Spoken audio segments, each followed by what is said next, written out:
Alright, so for this one we're going to use the template. So we're going to open the template. You can go File, Open to find the template.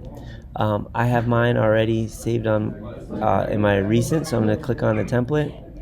And this is what we have. We have a visibility layer. You can turn that off. It's just little scissors, like if we were cutting this out on paper.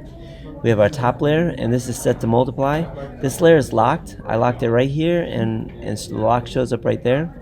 I locked it so that you can't get rid of it, but all this will show up on your work that's underneath. We have our work layer, which has a mask on it. If you hold down your Alt key and click the mask, it should show what's on that layer. I'm holding my Option on the Mac. So anything that is white will show through. Anything that's black will be hidden. And I'm going to paint right on this surface. And then we have a background layer. This is for your background.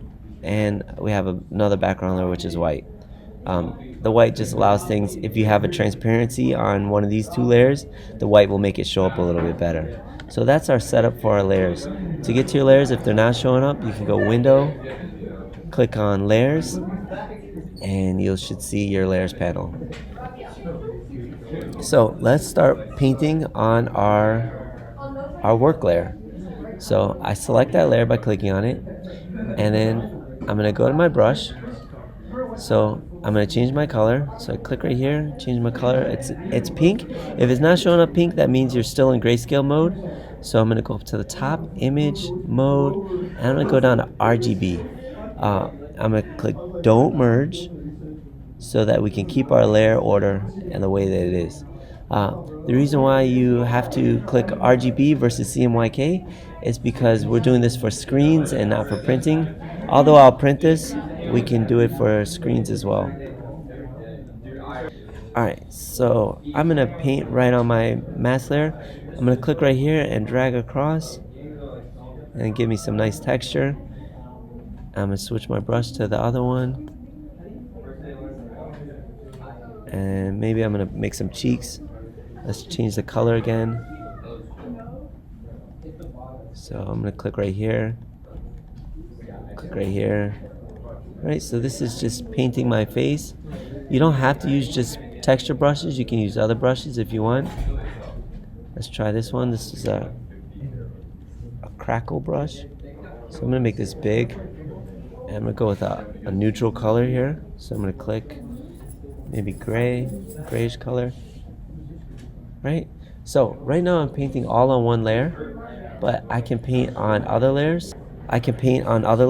Instead of doing this all on one layer, it'd be better to do this on separate layers. So I'm going to select all that I did and hit delete and delete it.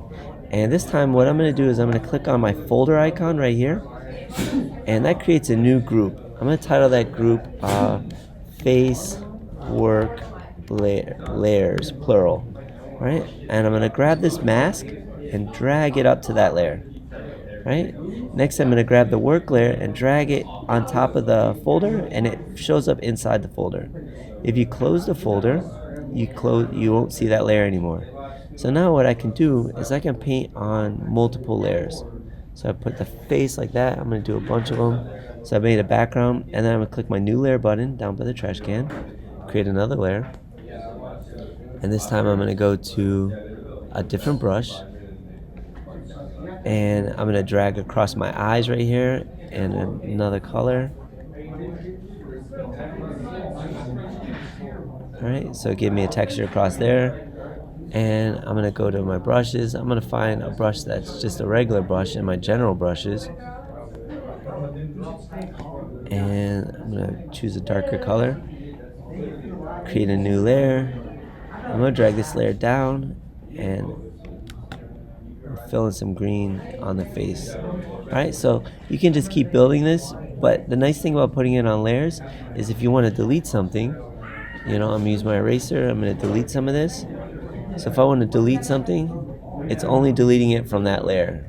See?